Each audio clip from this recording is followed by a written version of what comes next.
अपना प्रभाव बढ़ाया, इतना प्रभाव बढ़ाया कि सारे जगत को कामदेव ने अपने प्रभाव में ले लिया।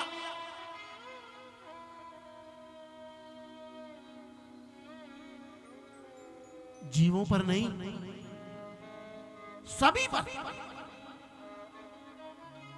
पेड़ पौधे जीव जंतु सब काम के प्रभाव में आ गए। इतना काम बढ़ा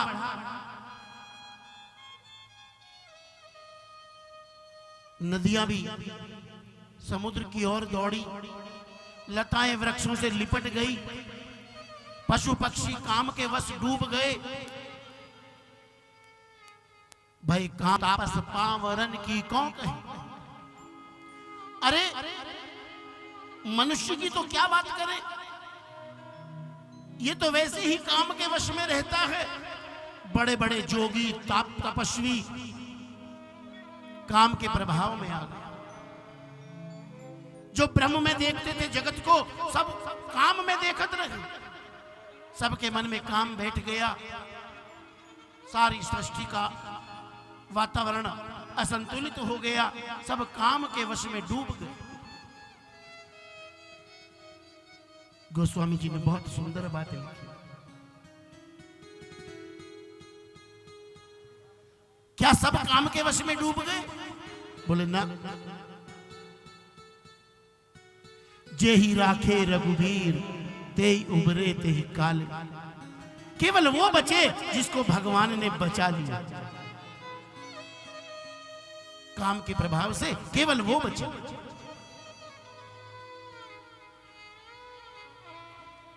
भोलेनाथ के पास ऐसा दिव्य वातावरण उपस्थित कर दिया। अप्सराएं नृत्य करने लगी। बसंत ऋतु, मंद सुगंध बयार। व्यक्ति काम के वश में आ जाए, पूरा प्रभाव कामदेव ने दिखाया, लेकिन भोलेनाथ की समाधि में विक्षेप नहीं कर पाया। डर कर घबरा कर उसने बाण भगवान भोलेनाथ के वक्ष पर, कामदेव का बाण पुष्पों का बाण है, आखिरी शस्त्र के रूप में अपना बाण चलाया। जैसे ही काम का बाण भगवान भोलेनाथ के हृदय पर लगा, समाधि से लौट आए। तब शिव तीसर नयन उघारा, तब शिव तीसर नयन उघारा। चितवत काम भयो जरि छारा, चितवत काम भयो जरि छारा। भोलेनाथ ने तीसरा नेत्र खोल कर देखा, आम के वृक्ष के बीच में कामदेव दिखाई दिया, धनुष बाण लिए हुए। भगवान भोलेनाथ ने भस्म कर दिया।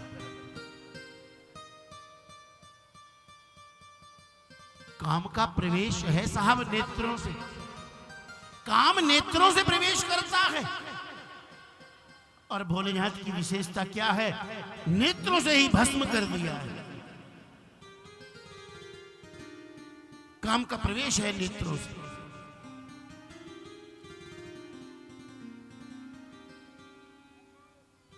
एक बात जरूर सोचनी चाहिए,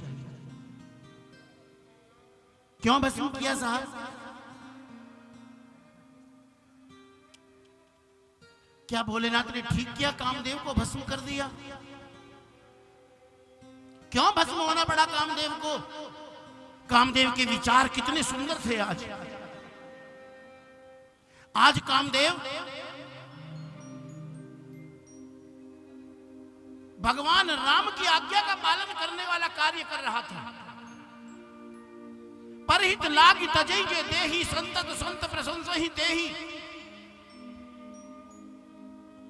फिर भी कामदेव को आज भस्म होना पड़ा है। ध्यान से सुनना भैया, केवल काम को भस्म इसलिए होना पड़ा क्योंकि इसने अपनी मर्यादाएं तोड़ी। अगर ये भोलेनाथ के पास आकर भोलेनाथ को ध्यान में विक्षेप करता तो देखो भोलेनाथ शायद इसको भस्म नहीं करते, लेकिन इसने अपनी मर्यादाएं तोड़ दी, सारे जगत को अपने वश में कर लिया। काम निंदनीय है इसीलिए है, केवल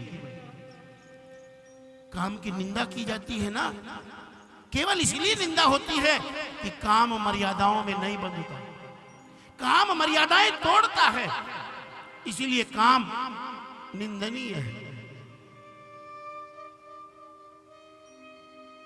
काम अगर मर्यादा में है तो ये निंदनीय नहीं साहब, ये वंदनीय हो जाता है। अगर भोलेनाथ की समाधि तोड़ने के लिए आया है, अगर ये अपना प्रभाव केवल भोलेनाथ पर दिखाता तो ये निंदनीय नहीं बनता। काम से इसीलिए सावधान रहना चाहिए, देखो इसका प्रभाव बहुत अधिक है।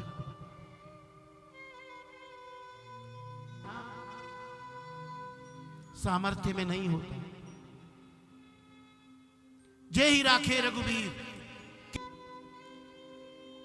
अगर भोलेनाथ की समाधि तोड़ने के लिए आया है, अगर ये अपना प्रभाव केवल भोलेनाथ पर दिखाता तो ये निंदनीय नहीं बनता। काम से इसीलिए सावधान रहना चाहिए, देखो इसका प्रभाव बहुत अधिक है। काम के प्रभाव से बचना सामर्थ्य में नहीं होता। जय ही राखे रघुवीर, केवल भगवान ने जिनकी रक्षा की, केवल काम से वो बच सके। काम कितना बलवान होता है साहब, एक छोटा सा उदाहरण दूं आपको, काम कितना बलवान है। केवल भगवान बचा सकता है, इसलिए भैया बड़ा सावधान रहना जीवन में।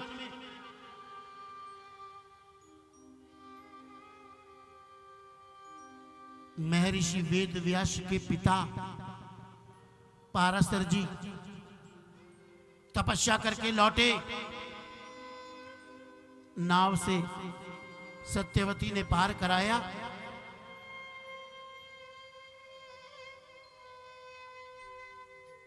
पाराशर ऋषि श्रेष्ठ, उनके मन पर काम का प्रभाव आ गया। कामना की सत्यवती के सामने। सत्यवती ने कहा, हे श्रेष्ठ ऋषि, क्या करते हो? देखते नहीं दिन है, सूर्य भगवान देख रहे हैं। पाराशर ऋषि ने अपनी तपस्या के प्रभाव से सारे जगत में कोहरा बना दिया, सूर्य देव को ढक दिया।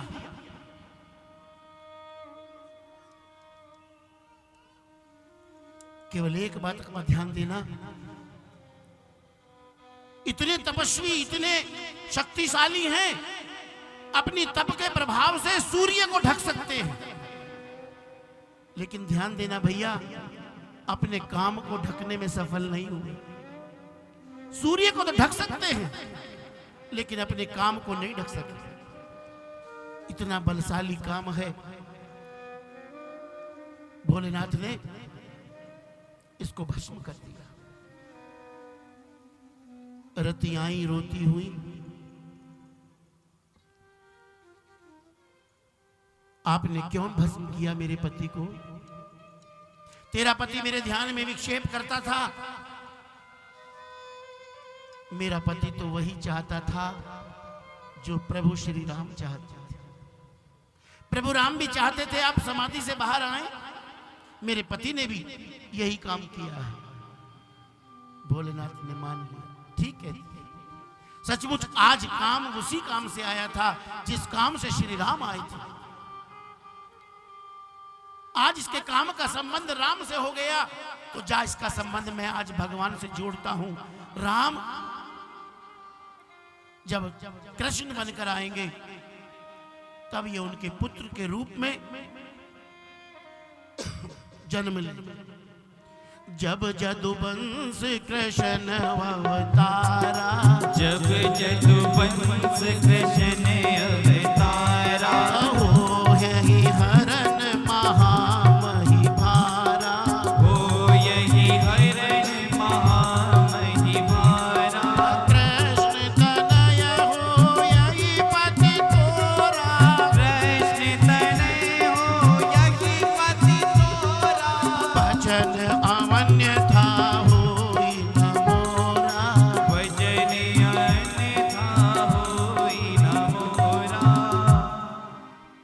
आशीर्वाद दे दिया, वरदान दे दिया, तेरा पति बिना किसी शरीर के भी व्यापेगा सबको, लेकिन जब कृष्ण अवतार होगा उसके पुत्र के रूप में तुझे तेरा पति फिर मिल जाएगा।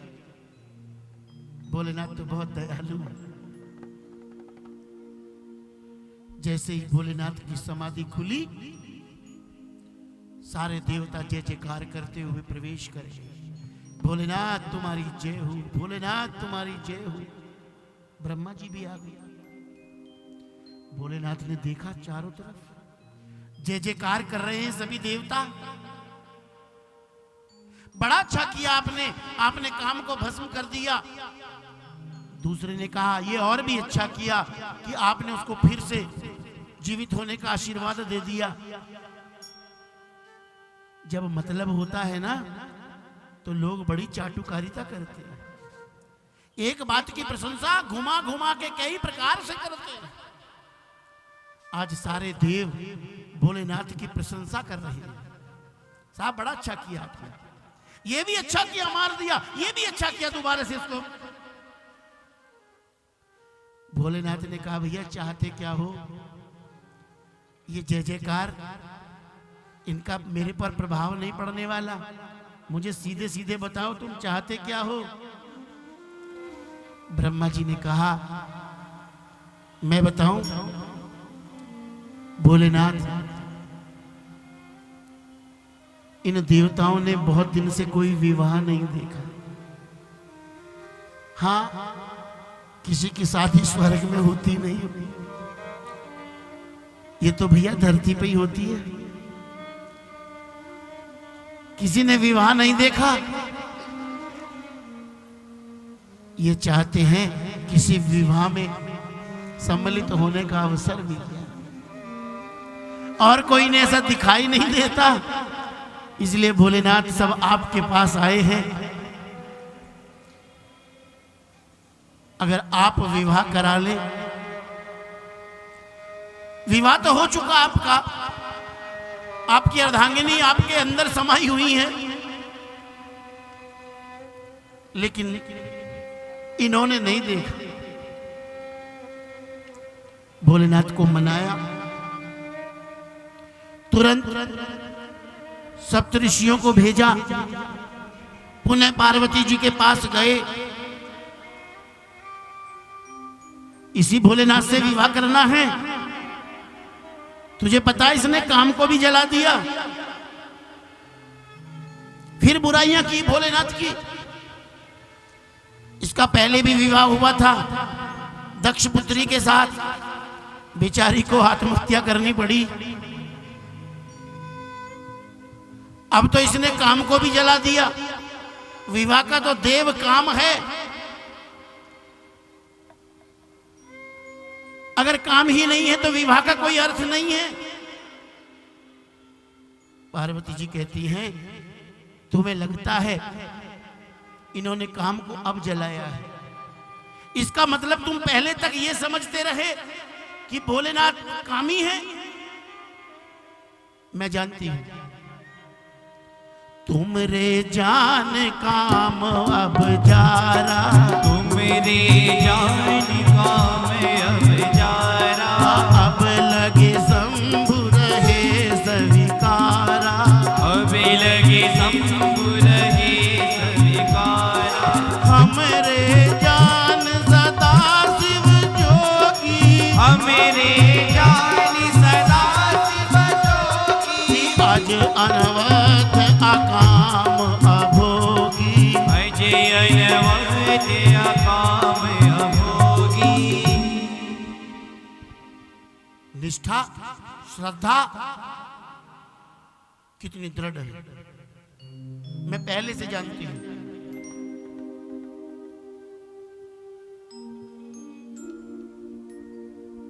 हिमाचल आए, लेके गए पार्वती जी को। तैयारियां पार्वती जी को दुल्हन बनाने की। आओ दो चार पंक्ति एक।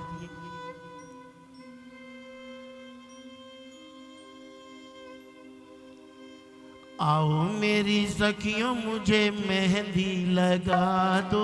आओ मेरी सखियों मुझे मेहंदी लगा दो। आओ मेरी सखियों मुझे मेहंदी लगा दो। आओ मेरी सखियों मुझे मेहंदी लगा दो। मेहंदी लगा के मुझे ऐसी सजा दो। मेहंदी लगा के मुझे ऐसी सजा दो। मुझे भोले शंकर की दुल्हन बना दो। मुझे भोले शंकर की दुल्हन बना दो। मुझे भोले शंकर की दुल्हन बना दो। मुझे भोले शंकर की दुल्हन बना दो। आओ मेरी सखियों मुझे मेहंदी लगा दो। आओ मेरी सखियां मुझे मेहंदी लगा दो।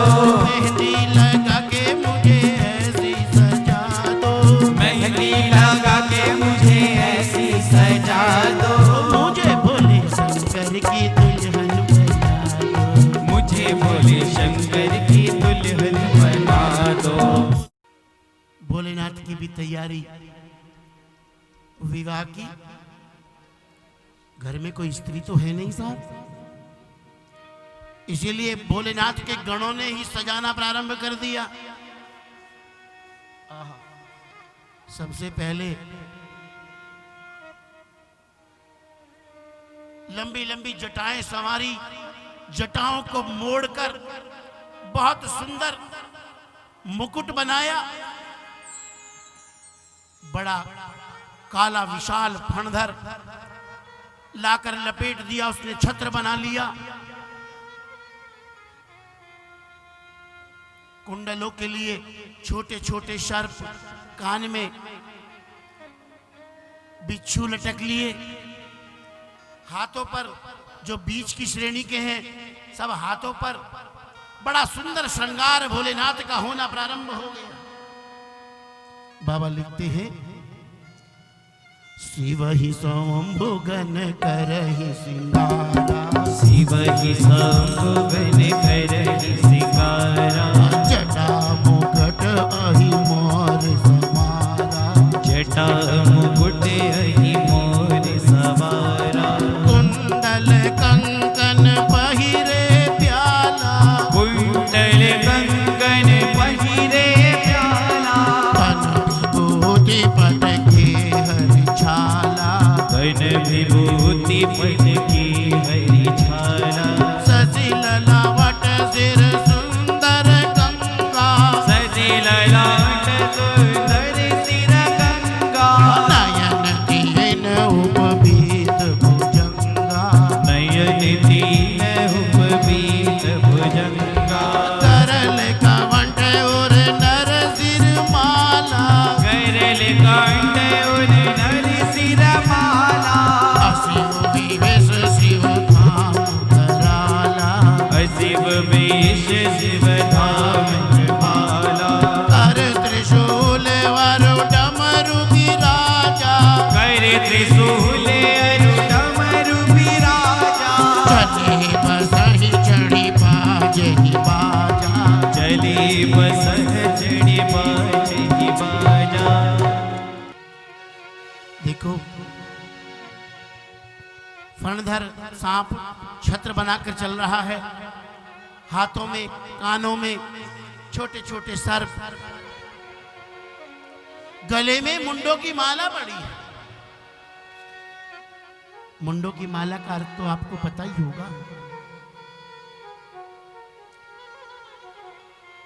नारद जी आए थे एक बार, पार्वती जी से कह दिया, पार्वती जी पता है तुमने भोलेनाथ के गले में जो नर मुंड माल है, ये मुंड किसके हैं? बोले नहीं, मुझे नहीं पता किसके हैं। बोले एक दिन पूछना। जैसे ही भोलेनाथ आए, पार्वती जी ने कहा, भोलेनाथ एक बात पूछूं आज? हाँ पूछो। बस भोलेनाथ इतना बता दीजिए, ये गले में जो आपके मुंडों की माला है, ये नरमुंड किसके हैं? भोलेनाथ ने देखा चारों तरफ, बोले क्या नारद जी आए? कोई नारद जी तो नहीं आए यहाँ?